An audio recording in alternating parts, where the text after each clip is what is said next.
말씀하셨습니다. 나를 따르라고 예수님께서 많이 말씀하셨어요. 나를 쫓으라.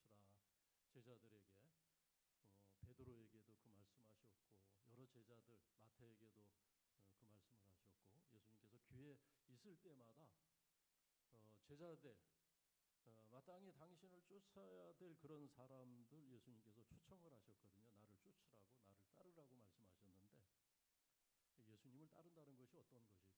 어떤 의미일까? 한번 생각을 해보시기 바랍니다. 예수님을 따른다. 그게 무엇일까? 물론 1차적으로는 어떤 그 공간적인 이동, 주거를 옮기는 것 그런 것일 수도 있어요. 옛날에 창세기 말씀에 하나님께서 아브라함에게 말씀하셨을 때는 어떤 이곳에서 저곳으로 가는 것, 익숙한 자기가 살던 그 삶의 터전을 떠나서 새로운 곳으로 첫 발을 내딛는 그런 어떤 공간적인 그런 이동을 전제하기도 했는데 그러나 오늘 우리에게는 우리가 예수님을 쫓는다고 해서 어떤 이사를 해야 된다든지 또 집을 옮겨야 된다든지 그런 것을 의미하지는 않습니다. 예수님께서 나를 따르라 하셨을 때 오늘 우리에게는 그것은 우리의 생각의 변화를 말하는 것이고 우리의 의식의 변화, 우리의 삶의 태도의 변화를 말씀하신다고 이해를 하시면 되겠습니다. 그런데 이제 우리에게 있어서 가장 심각한 문제와 그것과 관계돼서 우리가 예수님을 따른다고 하면서도 사실은 우리의 생각과 우리의 삶은 예수님을 우리가 평생 쫓지 못한 채 내가 살던 삶을 그대로 고집하면서 살아간다고 하면은 우리가 정말 예수님을 쫓으라는 그 말씀에 내가 평생 한 번이라도 순종했다고 할 수 있을까? 내가 예수님을 쫓는 그런 신앙이라고 얘기할 수가 있을까? 내 삶을 고집한다면 말입니다. 내 의식이 내 생각이 전혀 변화되지 않고 내가 익숙한 대로 살아가고 있다면은 그것은 아직도 나는 예수님을 쫓지 못하고 있는 것이다. 그렇게 여겨야 할 줄로 압니다. 내가 생각하신 것이 바뀌지 않고 익숙한 삶을 살아가는 것, 내 생각에, 내 편견에 사로잡혀서, 내 고정관념에 사로잡혀서 산다고 하면은 그러면은 우리는 들어도 듣지 못하고 보아도 보지 못하고 믿는다고 하지만은 사실은 내가 믿고 싶은 것만 믿는. 그래서 대부분은 믿지 않는 한두 개 믿는 것을 전부 믿는 것으로 착각할 수도 있다라는 겁니다. 전 세계의 문제, 사회 문제, 정치 문제 다 편견과 차별, 고정관념과 관계된 문제들이라는 것을 우리는 알고 있습니다. 지난해 2024년 미국의 FBI 발표에 따르면은 지난 한 해 동안 미국에서 일어난 증오 범죄 건수가 무려 11,670여 건이 됐는데, 그러니까 매일 30건 이상씩 범죄 가운데서 증오 범죄만 한정해서 뭐 무발적인 사고라든지 뭐 다른 여러 가지 범죄 말고 그 가운데서 이 증오심과 관계된 범죄만 11,600건이 된다는 거예요. 그러니까 매일 30건 이상씩 증오 문제로 범죄가 일어났는데 그 중에서 인종차별과 관계된 범죄가 50%가 넘는다는 통계를 보았습니다. 그리고 그 기사에 더불어서 어떤 내용이 있었냐면은 백인 우월주의자들의 활동, 백인 우월주의 단체들의 활동이 최근 들어서 두드러지게 더 많아지고 있다는 그런 기사였습니다. 그런 단체들이 점점 많다는 거예요. 그러니까 미국 사회가 어떻게 보면은 거꾸로 돌아가고 있다는 거예요. 더 나빠지고 있다는 그런 얘기입니다. 그래서 그런 사회적인 분위기가 이렇게 팽배하다 보니까 사실 트럼프 대통령이 뭐 별스러운 그런 정책을 하는 것이 아니고 트럼프 대통령이 어느 날 갑자기 고립주의나 미국 우선주의를 해서 전 세계를 불편하게 하고 우리를 또 불안하게 하는 것이 아니라 미국 사회가 지금 전체적으로 그렇게 가고 있다는 겁니다. 그런 미국의 향방을 보면서 저는 그런 생각을 해요. 미국의 영광이 언제까지 갈 것인가? 미국의 영광이 과연 언제까지 지속될 것인가? 하나님께서 미국이라고 하는 나라가 과거 청교도 신앙에 세워진 신앙인들이 그 터를 닦은 그런 청교도 국가였기 때문에 하나님께서 지위를 주시고 영광을 주시고 세계의 어떤 평화나 질서를 지키라고 경찰 국가의 그런 권위를 주셔서 그렇게 일으켜 세워주셨는데 지금 미국이라고 하는 나라의 그 영광은 점점 진운해처럼 점점 추락하고 있는 것이 현실입니다. 언제까지 미국이라고 하는 나라가 왜냐하면 지금 미국이라고 하는 나라는 신앙적인 그런 가치 그런 것을 거의 다 잃어갔다고 보면 됩니다. 예수님께서 제자들에게 말씀하셨습니다. 그것도 가장 마지막에 가장 나중에 예수님의 유언처럼 말씀하신 것 중에 예수님께서 모든 민족을 품으라고 하신 말씀하신 거 기억하실 겁니다. 모든 민족을 품으라는 거예요. 모든 민족. 모든 민족에게 가라는 것은 무슨 얘기입니까? 모든 민족을 차별 없이 편견 없이 다 품는 나라가 되라는 것입니다. 땅 끝까지 가라는 거예요. 땅 끝까지.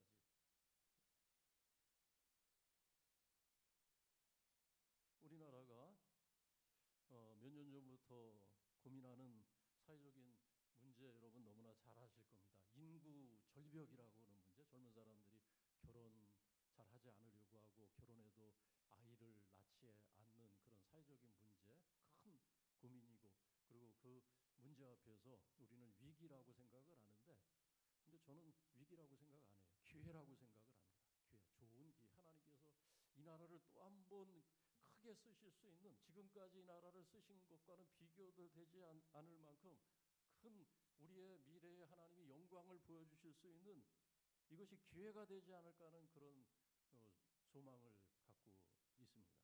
왜 그렇습니까?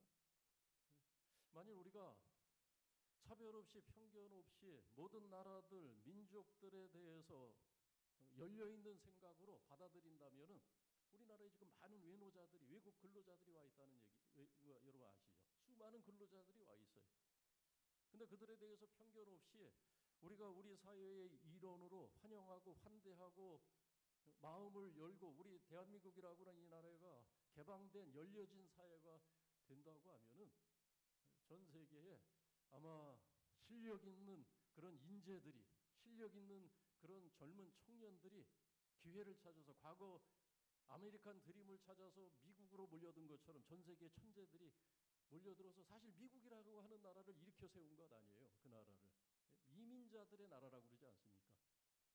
근데 우리가 하나님께서 우리에게 주신 그 사명을 갖고 교회가 앞장서서 전 세계를 품는 마음으로 땅끝까지 가라 모든 민족을 품으라는 그 말씀에 순종해서 우리가 열려진 마음으로 우리 마음속에 우리 문화 속에 스며있는 편견과 차별 고정관념을 극복을 하고 우리가 다 이 대한민국 국민이다 전 세계 모든 나라들 아시아든 아프리카든 중동이든 우리보다 훨씬 가난한 개발도상국 국가든 외국 근로자든 그들에 대해서 친절을 베풀고 환영하고 대우를 해주고 하면 과거 그랬던 것처럼 과거 미국으로 몰려갔던 전 세계에 실력 있는 그런 사람들이 자기 꿈을 이루기 위해서 대한민국으로 온다면 그 힘이 이 나라를 세울 수 있는 인구 문제가 해결되면서 인구 문제를 해결하는 과제는 해결할 수 있는 가장 쉬운 길이 그거예요. 외국 사람들 받아들이는 거예요. 파격적으로 영주권 주고 파격적으로 조건만 갖추면 시민권 주고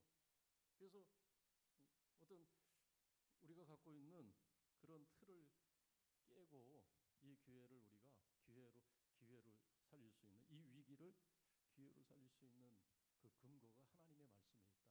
그래서 우리가 하나님의 말씀에 순종하면 과거 미국이라고 하는 나라 하나님의 말씀에 순종했기 때문에 그런 지위를 가졌고 그런 영광을 가졌던 것처럼 하나님께서 우리에게도 그런 기회와 그런 영광을 주실 수 있는 것, 그것이 또 우리에게 열려진 미래라고 할 수 있습니다.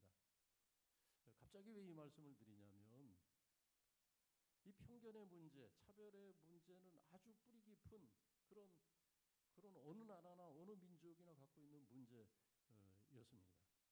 전 세계에 일어나고 있는 모든 사회 문제, 정치 문제, 전쟁과 분쟁 그 속에는 다 차별과 편견이라는 의식이 있기 때문에 그런 문제들이 일어나고 있습니다.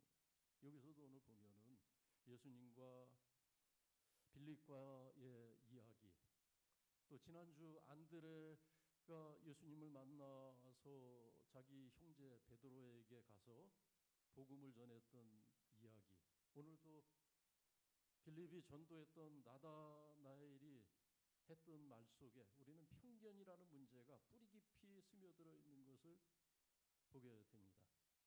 그리고 예수를 만난 사람들, 예수를 쫓는 사람들은 하나같이 자기 의식 속에 스며 있는 뿌리 깊이 내려 있는 그 편견과 차별의 문제를 극복한 사람들이라는 것을 알게 됩니다. 여러분, 땅끝까지 가기 위해서는 편견이 없어야 돼요. 차별 의식을 가지고는 어떻게 모든 나라 모든 민족으로 가서 전도를 하며 선교를 하며, 그러니까 선교사님들 전 세계에 가서 있는 선교사님들이 있는데 대한민국 교회가 파견한 선교사님들 숫자가 한 2만여 명 된대요. 아마 그분들은 다른 누구보다도 차별과 어떤 인종적인 그런 민족적인 그런 고정관념을 아마 벗어놓고 던져버리고 쓰레기처럼 벗어버리고 가지 않았겠습니까? 그게 있으면 어떻게 가서 가난한 사람들, 배우지 못한 사람들, 우리와 피부색이 다른 그런 사람들을 형제로 여기고 어떻게 하나님의 백성, 하나님의 사람들로 여기고 그들을 섬길 수가 있겠습니까? 오늘 예수를 따른다는 것은, 주님을 따른다는 것은 예수님께서 말씀하신 것처럼 자기를 부인해야 된다. 내가 부인해야 될 것 중에 하나가 뭐냐면 우리 속에 있는 뿌리 깊은 편견의 문제, 그것이 우리가 부인해야 될 것 중에 하나라는 것을 나다나엘의 말 속에서 찾을 수가 있습니다. 여러분, 나다나엘이 갖고 있었던 편견은 뭡니까? 나사렛에서 무슨 선한 것이 날 수 있겠느냐. 빌립이 내가 그 일을 만났다, 그분을 만났다. 그 일은 누구를 얘기해요? 그리스도를 만났다는 겁니다. 하나님의 아들을 만났다는 거예요. 구원자를 만났다는 겁니다. 우리가 만나야 될 사람을, 우리가 기다리고 찾았던 그분을 내가 드디어 만났다는 거예요. 그러니까 이 말 속에는 빌립의 흥분과 감격, 그의 아마 얼굴이 너무나 흥분되고 너무나 기쁘고 환희에 차서 아마 그의 얼굴이 뻘겋게 달아오르지 않았겠습니까? 그런 흥분을 가지고 지금 먼저 나다나엘을 가서 내가 그분을 만났다고 간증하고 초청하는 겁니다. 와서 보라. 그런데 그런 빌립의 간증을 듣고 그가 선뜻한 말은 뭐냐면, 내뱉은 말은 뭐냐면, 무슨 나사렛에서 선한 것이 날 수 있겠느냐. 무슨 그곳에서 선지자가 나며, 무슨 그곳에서 그리스도가 나며 하나님의 아들이 그곳에서 날 수가 있겠느냐. 근데 이것은 비단 이 나다나엘만의 문제가 아니라 그 당시 이스라엘 사람들의 그냥 보편적인 상식이, 보편적인 생각입니다. 다들 그렇게 생각을 거의 했어요. 그래서 여기서뿐만 아니라 나중에 이제 우리가 요한복음을, 다른 복음서를 제껴두더라도 요한복음 가다 보면은 7장에서 이 문제가 또 나옵니다. 사람들이 예수님께서 행하시는 기적을 보고 심지어는 그 오병이어의 큰 기적을 보기도 했습니다. 6장에서 오병이어의 기적이 있었거든요. 많은 사람들이 그 기적을 보고 주님 앞에 나와서 주님을 쫓겠다는 그런 장면이 있습니다. 그런데 7장에 가서 뜻밖에도 쟁론이 벌어졌어요. 사람들 사이에. 어떤 쟁론이냐. 예수는 선지자다. 선지자 중에 하나다. 기적을 행하셨지만은 그는 선지자다. 또 어떤 사람들은 그는 그냥 훌륭한 교사다, 선생이다. 그 중에 어떤 사람들은 아니다. 그가 행하시는 일을 보면 그는 그리스도가 맞다.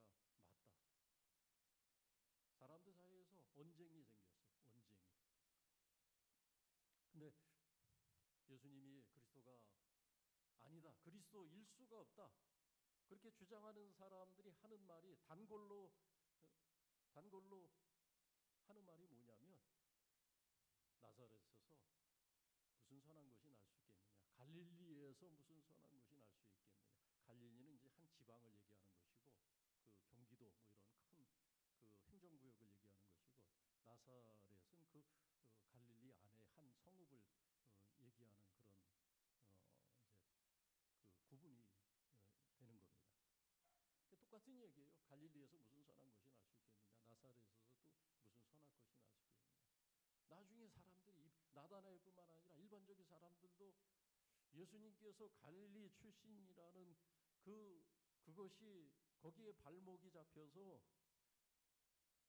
예수님을 믿지 못하는, 따르지 못하는 그런 일들이 많았다는 겁니다. 그러니까 우리 속담에 그런 말이 있지 않습니까? 뭐 개천에서 용났다. 우리는 개천에서 용날 수 있다는 생각을 했어요. 우리 어른들은. 그죠? 저 변두리 시골 산골 두메 산골에서도 인물이 날 수 있다는 생각은 그래도 우리는 상당히 개방적인 거예요. 우리 대한민국 사람들의 의식은 상당히 이스라엘 사람들보다 미국 사람들보다 유럽 사람들보다 아무리 제가 짧은 식견으로 생각해도 우리는 상당히 외국인들에 대해서 개방적이고 열려진 그런 의식을 우리 조상 때부터 갖고 있었어요. 개천에서 용난다는 생각을 했어요. 그죠? 근데 이스라엘 사람들은 개천에서 용날 수 없다는 생각을 한 겁니다. 왜냐하면 여러분 이스라엘 사람들이 특별히 예루살렘 사람들이 사마리아 사람들을 얼마나 경원시 여기고 멸시하고 천시했습니까? 근데 그 사마리아보다 더 북쪽에 있는 것이 이 갈릴리 나사렛이에요. 갈릴리 나사렛. 저 변방 중앙에서 저 변방에 있는 사람들, 가난한 사람들이 모여 사는 것, 배우지 못한 사람들이 모여 사는 것, 인물이 나지 않은 것, 인물이 그런 곳에서 어떻게 세상을 구원할 메시아가 날 수 있겠느냐? 어떻게 우리에게 희망을 안겨다 줄 그리스도가 날 수 있겠느냐? 그런 아주 뿌리 깊은 고정관념과 편견에 사로잡혀 있었던 사람은 나다나엘뿐만이 아니라 나다나엘의 이 말은 그 당시 이스라엘 사람들이 갖고 있는 함께 공유하고 있는 일반적인 상식을 나다나엘이 말하고 있을 뿐입니다. 그런 고정관념에 사로잡혀 있었어요. 근데 예수님께서 뜻밖의 이 나다나엘을 보시면서 예수님께서 뜻밖의 말씀을 하실 때에 나다나엘이 깨지게 됩니다. 나다나엘이 깜짝 놀라게 되죠.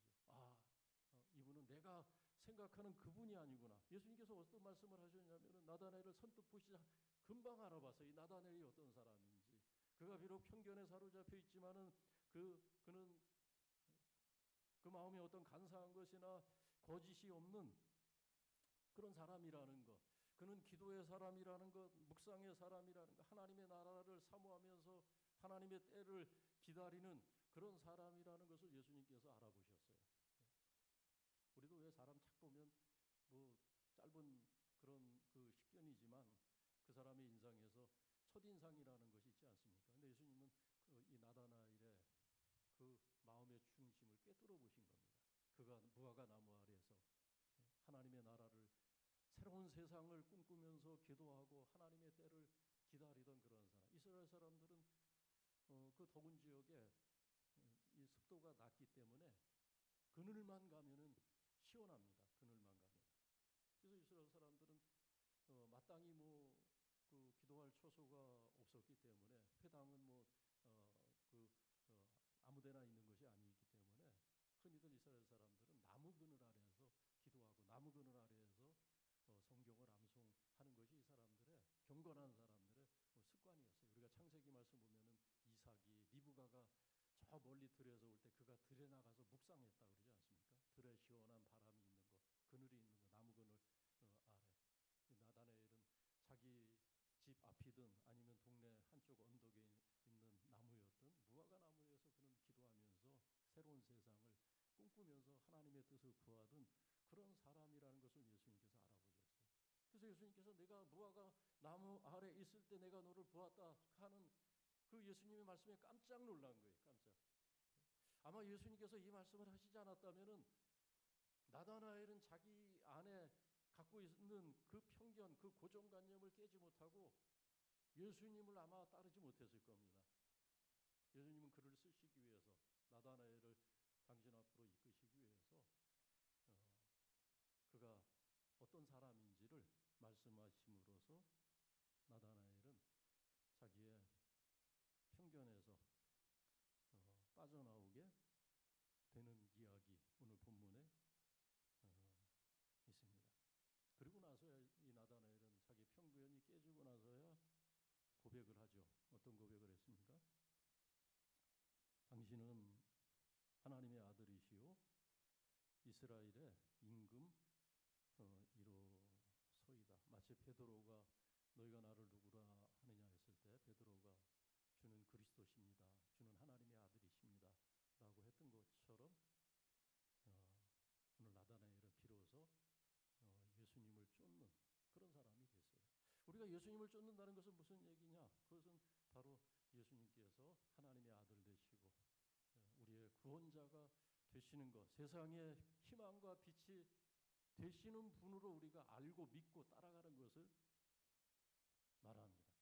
근데 우리는 고정관념 때문에, 우리가 갖고 있는 편견 때문에 믿는다고 하면서도 우리가 예수님을 하나님의 아들로 또 내 인생의 주님으로 믿지 못하는 분들이 많이 있어요. 여기서 예수님께서 이 나다나엘에게 아주 중요한 말씀을 하십니다. 내가 이보다 더 큰 일을 보리라. 그렇게 말씀하세요. 5절 말씀. 이보다 큰 일을 볼게. 내가 지금까지 아는 것 그거 아무것도 아니라는 거예요. 내가 지금까지 믿는 것 그거 아무것도 아니라는 겁니다. 내가 다 알았다고 생각하면 안 된다. 이제 앞으로 알아가야 될 것이 더 크다는 거예요. 이제 보아야 될 것이 더 크다는 겁니다. 여러분 우리가 그렇게 생각하면 내가 이제 다 믿을 만큼 믿는다. 내가 이제 알 만큼 알았다. 우리 나이 많으신 어른들이 가장 큰 실수가 뭐냐면은 신앙생활하면서 나는 이제 알 만큼 다 안다. 믿을 만큼 믿는다 하면서 아무 노력도 하지 않고 성경도 묵상하지 않고 기도도 하지 않고 이만하면 됐지. 그 아주 나쁜 편견입니다. 예수님께서 여러분 어른들에게 말씀하셨어요. 너희가 어린아이 같아라. 어린아이는 뭐예요? 어린아이는 아직 배워야 될 것이 많은, 보아야 될 것이 많은, 들어야 될 것이 많은 것이 자라나는 어린아이. 너희 어린아이가 되라는 것이 무엇이겠어요? 다 알았다고 생각하지 말라는 거예요. 다 보았다고 생각하지 말라는 겁니다. 내가 잘 믿고 있다는 착각 속에 빠지지 말라는 거예요. 어린아이처럼 내 자신을 여기고 더 잘 믿으려고 해야 되고 더 알려고 해야 되고 더 하나님 앞에 가까이 나가기를 힘쓰라는 이야기 아니겠습니까? 더 큰 일을 보게 될 것이다. 여러분 과연 예수님께서 말씀하신 더 큰 일을 나는 보았는가 한번 생각해 보시기 바랍니다. 나는 예수님 말씀하신 이것을 이 50절에 이것을 나는 경험했는가? 보지 못한 분들이 있어요. 예수님께서 말씀하신 이 큰 일을 평생을 보지 못한 채 그냥 문지방만 왔다 갔다 하다가 본론에도 들어가지 못하고 인생을 끝내는 그런 분들이 심심치 않게 있어요. 임종예배 드리다 보면 그런 분들이 있어요. 참 안타까워요. 어떤 분들은 예수 믿은 지 1년밖에 되지 않았는데 정말 예수님을 따르는 심정으로 하나님께서 자기를 믿는 사람들에게 주시는 그 은혜를 경험하면서 예수님께서 말씀하신 그것을 보고 듣는 분들이 있는가 하면 어떤 분들은 평생 자기 고집, 자기 편견, 고정관념 깨지 못하고 자라나지 못하는, 성장하지 못하는 그런 분이 있다면 그건 정말 오늘 말씀이 도전이 되는 말씀이라고 할 수 있습니다. 하늘이 열리는 것을 보게 될 것이다. 하나님의 사람들이, 하나님의 사자들이 오르락내리락 인자 위에 오르락내리락 하는 것을 보게 될 것이다. 여러분 예수님께서 십자가 지셨을 때 일어났던 표적 가운데 하나가 예수님이 십자가 지시고 운명하셨을 때 일어났던 표적 가운데 하나가 성소의 휘장이 위에서부터 아래로 쫙 마치 칼로 자르듯이 찢어져 갈라진 거 여러분도 기억하시죠? 휘장 때문에 그 전에는 예수님이 십자가를 지시기 그 전에는 휘장 때문에 그 안에 있는 지성소 안에 있는 그 법궤 하나님의 상징을 하나님의 임재의 상징인 그 법궤가 이스라엘 백성들에게 보이지 않았어요. 볼 수가 없었어요. 휘장을 가려내서 제사장만 대속제일에 1년에 1차 그 휘장 안에 들어가서 그 법궤 앞에 설 수가 있었습니다. 그리고 그냥 대제사장을 통해서 들은 거예요. 거기 법궤가 있다. 탈 없이 하나님의 법궤가 여기 안치되어 있다. 하나님이 우리와 함께 하시는 거 변함이 없다. 그 대제사장이 그렇게 선포하면 그런 줄 알고 보지는 못해요. 보지는. 근데 놀라운 일은 예수님께서 십자가 지시고 얼마나 놀라워요. 하나님의 아들이 고난을 받고 죽으신다는 것은 사람들이 상식적으로 이해할 수 없는 일이었어요. 그러니까 예수님 십자가에 죽으셨을 때 또 많이 떨어져 나간 거예요. 예수님 고난 받으실 때 자신들이 생각하고 있는 그 고정관념을 세워나가지 못하는 겁니다. 하나님의 아들은 이래야 된다. 아니 하나님의 아들의 가는 길을 하나님도 아니 자기들이 결정을 해서 생각을 해요. 그러니까 예수님 쫓다가 예수님 고난 받으시니까 다 떠났어요. 다. 12제자만 달랑 남고 12제자들도 뭐 흔들흔들하면서 간당간당하면서 겨우 남아있고 예수님께서 부활하셔서 만나주셨으니까 겨우 제자들은 수습이 됐지. 다 자기 생각대로 예수를 믿어요. 자기 생각대로. 휘장이 찢어지고 갈라지자 그제서야 사람들은 그 안에 이제 보고자 하는 사람들은 그 지성소 안에 있는 그 휘장을 누구나 볼 수 있게 되었습니다. 이제 하늘이 열린 거예요. 하늘이 그야말로. 오늘 말씀하신 예수님께서 하늘이 열린 것과 마찬가지입니다. 이제 예수 그리스도를 통해서 눈에 보이지 않았던 그 하나님이 눈에 들어오는 거예요. 우리는 날마다 땅만 보면서 살아가지 않습니까? 땅에 무슨 금조각으로 뿌려 있는 줄 알고 날마다 땅만 보면서 무엇을 먹을까, 무엇을 입을까, 무엇을 마실까 근심하면서 불안해하면서 내일도 이것을 먹을 수 있을까, 내 자녀들도 이렇게 먹으면서 풍족하게 살아가셔야 끊임없는 땅의 일을 고민하면서 살아갈 때 예수님께서 너희는 근심하지 말아라. 그런 일로 근심하지. 하늘을 보고 살라고 주님 말씀하셨잖아요. 하나님의 뜻을 구하고 하나님의 나라를 구하는 자가 되라. 여러분 예수님을 쫓는다는 것은 그거예요. 우리가 땅의 일을 구하지 아니하고 하나님의 나라를 구하는. 휘장이 갈라졌을 때 우리는 비로소 예수님의 십자가 죽음을 통해서 휘장이 갈라졌기 때문에 우리는 비로소 우리 머리 위에 하늘이 있다는 것을 깨닫게 되는 것이고 하나님이 살아계시다는 것을 깨닫게 된 것이고 그리고 하나님의 나라가 예비되어 있다는 것을 우리가 알게 된 것입니다. 예수님께서 부활하시고 났을 때 여인들이 예수님의 무덤에 달려갑니다. 애통해하면서 슬퍼하면서 절망을 끌어안고 무슨 일이 일어났는지도 알지 못한 채 그냥 슬퍼만 할 줄 알고 애통해만 할 줄 알고 예수님의 죽음이 전부인 줄 알고 예수님께서 그렇게 말씀하셨는데 내가 사흘 만에 일어나야 하리라.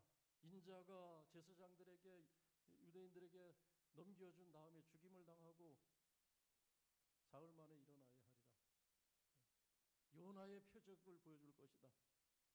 요나가 밤낮 사흘 동안 큰 물고기 뱃속에 있었던 것처럼 인자가 흙 속에 묻혀 사흘을 있다가 일어나게 될 것이다. 주님이 말씀 안 하신 게 아니에요. 부활에 대해서 예고하지 않으신 것이 아닙니다. 예고하지 않은 채 주님께서 그냥 깜짝 쇼르다가 일어나신 게 아니에요. 예수님께서 다 예고하셨어요. 이런 일이 있으니까 당신이 예수님께서 십자가 지실 때 너희가 낙심하지 말고 슬퍼하지 말고 놀라지 말고 도망치지 말고 깨어 기도하고 있으라. 근데 사람들은 다 자기가 생각하는 생각에 사로잡혀서 그냥 자기 믿고 싶은 것만 믿는 거예요. 기억하고 싶은 것만 기억하는 겁니다. 아무도 제자 중에 아무도 예수님의 부활을 꿈꾸지 않았고 생각하지 않았고 짐작하지 않았습니다. 그래서 여자들도 예수님을 사랑했던 여인들도 역시 예외는 아니었습니다. 슬퍼하면서 애통해하면서 그냥 예수님의 시신에 향품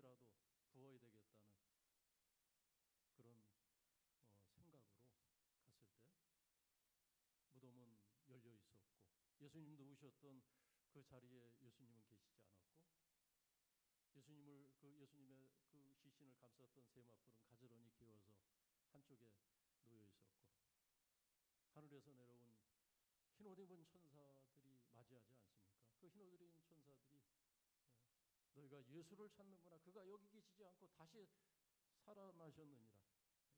어서 가서 제자들에게 알리라고 얘기를 합니다.